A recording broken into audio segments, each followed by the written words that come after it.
more than 20 days. Have you going round, round, playing silly games? Now you sing slow it now. Then you wink at me and walk away. ये क्या किया मैं बेताब हो गई. Oh no, तेरे बिना.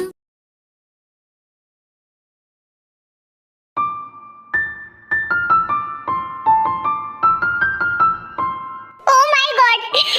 ये तो उस लग्जरी होटल से भी बहुत अच्छा है एंड क्यूट भी.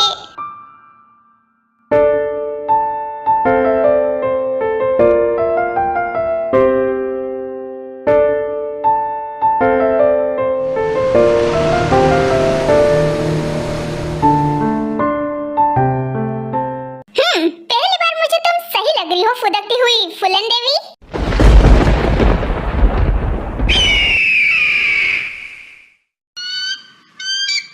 थैंक यू सो मच एडल. ये छोटा सा घर सच में काफी ब्यूटीफुल है. देखा, मैंने कहा था ना कि मेरा गिफ्ट तुम चारों को डेफिनेटली पसंद आने वाला है. एंड वैसे भी तुम चारों को अभी हनीमून के लिए सिर्फ 2-3 दिन ही बाकी है ना.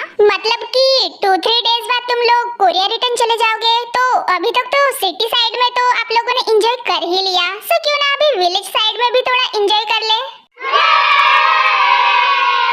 एंड यस, इस जगह पे ना सबसे ज्यादा स्नो फॉलिंग होती है. सो ये कपल्स के लिए परफेक्ट प्लेस है. थैंक्स एडल. एक्चुअली मेरे बेबी के साथ मुझे भी ऐसे किसी रोमांटिक प्लेस पे एक बार जाना था.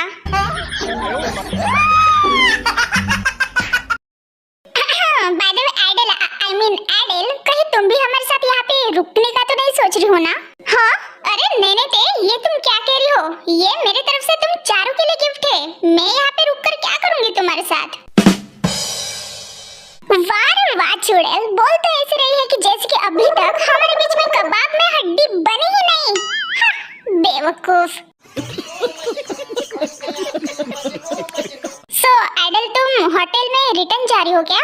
यस, एंड जैसे कि तुम सब लोग देख पा रहे हो, ये जो फार्म हाउस मैंने तुम चारों के लिए बुक किया है वो जंगल के बीचों बीच पहाड़ों में है. हालांकि यहाँ पे कोई खतरा नहीं है, लेकिन यहाँ पे बर्फ काफी ज्यादा गिरती है. दैट्स व्हाई इस एरिया के ज्यादा बाहर मत जाना, ओके? एंड संभल के रहना. हाँ, बर्फ से मैं नहीं डरती एडल, ये बर्फ ही तो है ना. एंड बाय द वे, मुझे स्नोफॉल्स बहुत ज्यादा पसंद है.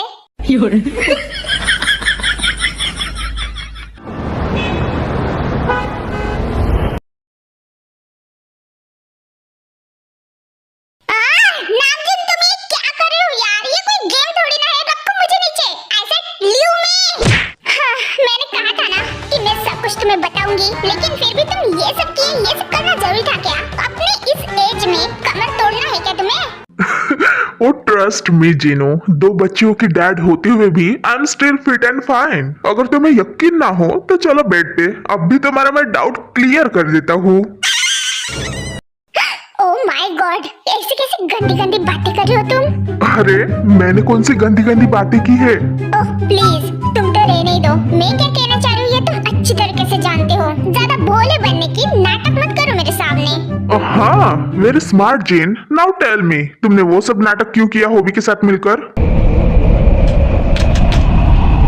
हाँ, gene, I love you baby. मैं तुम्हारा हस्बैंड हूँ, ना कि ex husband, right? So please मुझे बताओ, ये मेरा जानना बहुत ज्यादा जरूरी है. तुमने सब कुछ तो ऑलरेडी सुन लिया नामजून. मैं चाहती थी कि तुम मुझे कहो कि तुम अभी भी मुझसे प्यार करते हो.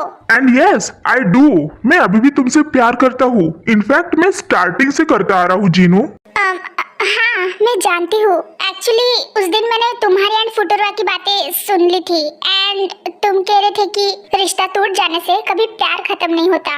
एंड तुम अभी भी मुझसे प्यार करते हो. क्या? तुमने सुन लिया था तो फिर इतना सब कुछ? मैंने ये सब इसलिए किया ताकि तुम ये सब मेरे सामने आकर कन्फेस करो, ना कि मेरे पीछे. ये सब कुछ मुझे तुम खुद कहो. हाँ, you know what Namjoon, sometime इंसान के प्यार के बीच गुस्सा, ego, trust issues and misunderstanding जैसी न जाने कितनी सारी बातें आ जाती है, जिसकी वजह से अच्छा बना बनाया घर एंड लोगों के रिश्ते भी बिखर जाते हैं. और हमारे साथ भी वैसे ही हुआ। हम दोनों भी एक दूसरे को समझने में नाकाम रहे। अगर उसी वक्त हमने हमारे फ्रस्ट्रेशन, ईगो, गुस्से को कंट्रोल कर लिया होता तो आज बात यहाँ तक नहीं पहुँचती जीनू। अगर देखा जाए तो यहाँ पे मेरी ज्यादा गलती है। तुम्हें मेरा टाइम चाहिए रहता था और मैं तुम्हें वो दे नहीं पाता था Jinu. I am sorry. No Namjoon, यहाँ पे तुम्हारी गलती नहीं है, यहाँ पे हम दोनों की गलती है। हम दोनों एक दूसरे को नहीं समझ पाए। जब हम दोनों एक दूसरे से अलग हो गए थे तब मैं खुद को समझाती थी कि मुझे तुम्हारी कोई जरूरत नहीं है। मैं अब तुमसे प्यार नहीं करती और ना ही तुम्हें मिस करती हूँ। बट एट द एंड मैं तुम्हें बहुत ज्यादा मिस करती थी। तुम मुझे हर बार हर जगह पे याद आते थे, लेकिन ये बात मैं किसी को कह भी नहीं सकती थी। आई am sorry, I am so sorry baby. मुझे उसी वक्त तुम्हारे पास आ जाना चाहिए था, लेकिन कहीं ना कहीं मुझे ऐसे भी लगता था कि तुम सब कुछ भूल के आगे निकल चुकी हो, अपने न्यू लाइफ में बहुत ज्यादा हैप्पी हो। दैट्स व्हाई मैं नहीं चाहता था कि तुम्हारी जिंदगी में फिर से आकर तुम्हारे लिए मुसीबत बनूं। That's why. और ऐसे तुमने सोच भी कैसे लिया नामजून? तुम मुसीबत नहीं बल्कि तुम मेरा प्यार हो। I am sorry Baba, I miss you so much. I miss you, I love you Jinu. Please दोबारा मुझे छोड़कर मत जाना। मुझे, मेरे बच्चियों को एंड इस घर को, हमारे फैमिली को तुम्हारी जरूरत है जीनू। अच्छा ठीक है, अब तुम इतना कह ही रहे हो तो रुक जाती हूँ, लेकिन एक कंडीशन पे। कौन सी? अगर तुम मुझे ड्रिंक करने से मना नहीं करोगे तो। तुम्हारा बैग का है जीनू, अपना बैग लो और निकलो। मैं मेरे ड्राइवर को कह दूंगा, वो छोड़ देगा तुम्हें। या, ऐसे थोड़ी ना होता है। मैं तो मजाक करी थी, अब इंसान ये मजाक भी नहीं कर सकता है क्या? अरे मैं भी मजाक कर रहा था बेबी, डोंट वरी। मैं अब तुम्हें कहीं नहीं जाने दूंगा।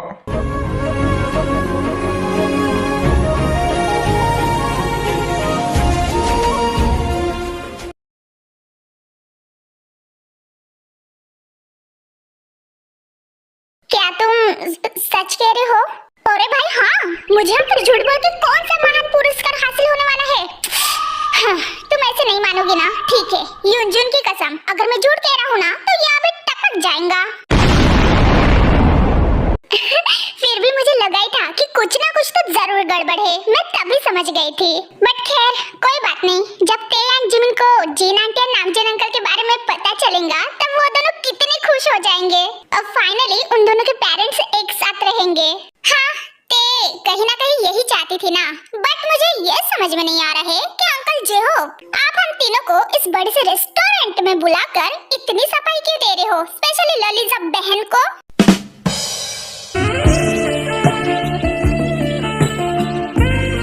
बोलो बोलो, क्या छुपा रहे हो आप हमसे? नहीं यूनजून, जैसे तुम समझ रहे हो वैसी कोई बात नहीं है। ओ रियली, ऐसी बात नहीं है तो फिर उस दिन क्या था? वो डांस एंड वो किस, वो सब क्या थी?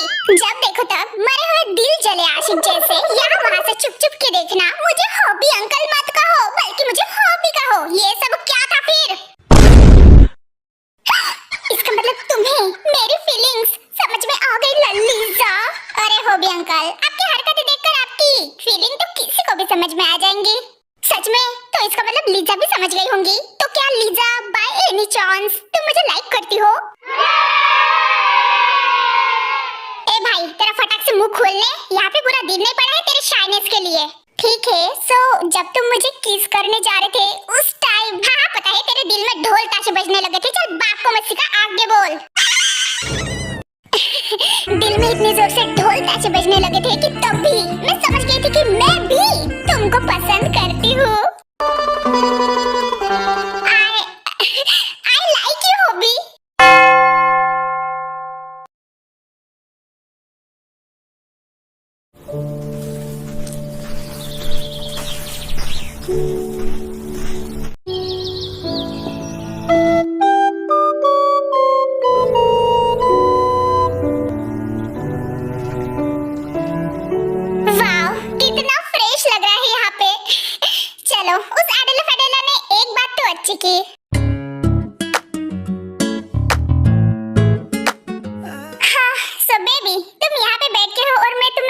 जगह पे देख रहा था।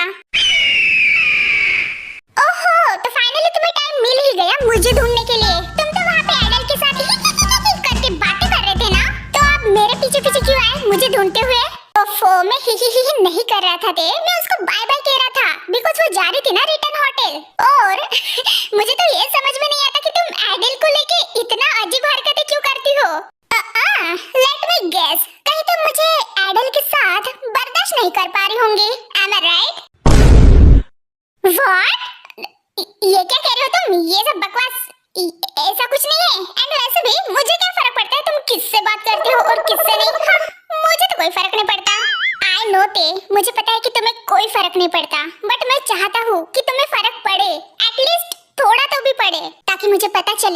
मुझे थोड़ा तो भी पसंद करती हो, मुझे थोड़ा तो भी प्यार। जांको मुझे अंदर जाना है।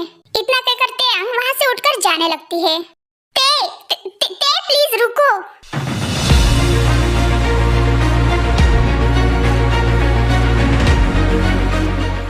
मैं जानता हूँ कि तुम क्या सोच रही होंगी। जिस कंडीशन में या फिर जिस तरीके से मैंने तुम्हारे साथ शादी की, उसके बाद तो तुम मुझे प्यार कभी नहीं करोगी सिवाय नफरत के। आई नो कि मैंने जो कुछ भी किया वो गलत तरीके से किया, बट मैं क्या करता, मैं तुमसे बहुत ज्यादा प्यार करता हूँ। उस टाइम तुम्हें मेरे जिंदगी में पाने का एक जुनून सा सवार था मुझ पे, जो कि अभी भी है, बिकॉज यू आर माइन। तुम सिर्फ मेरी हो। भले ही मेरा तरीका गलत था, लेकिन मेरा प्यार तुम्हारे लिए सच्चा है बेबी। फिर चाहे तुम उसको ऑब्सेशन कहो या फिर मेरी जिद, लेकिन मैं तुमसे रिस्पेक्टफुली सच्चे दिल से प्यार करता हूँ, एंड यही मेरी लाइफ की रियलिटी है। काश तुम एक बार समझ पाती कि मैं तुम्हारे लिए क्या फील करता हूँ। काश तुम एक बार मेरी नजरों से देख पाती कि तुम मेरे लिए क्या हो।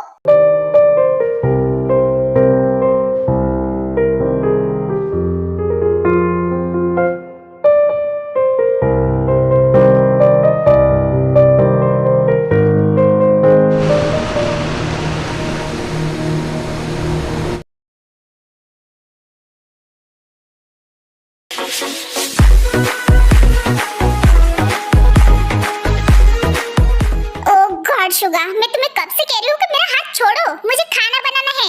देखो बाहर रात हो रही है। कम ऑन जिमिना, हम ये दोनों काम एक साथ भी तो कर सकते हैं ना। खाना बनाना भी एंड रोमांस भी।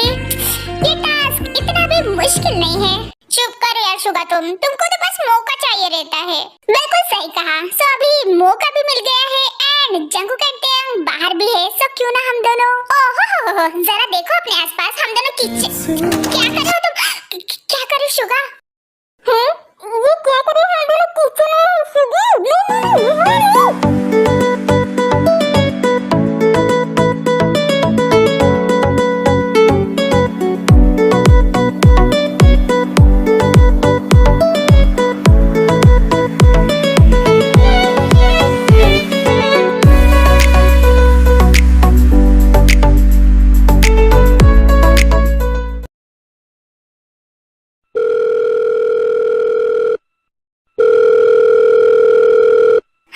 युंजुन, एचके, किसी युंजुन का कॉल आ रहा है तुम्हें? युंजुन का नाम सुनते ही एचके वहाँ पे भागा चला आता है। वो मेरा फ्रेंड है।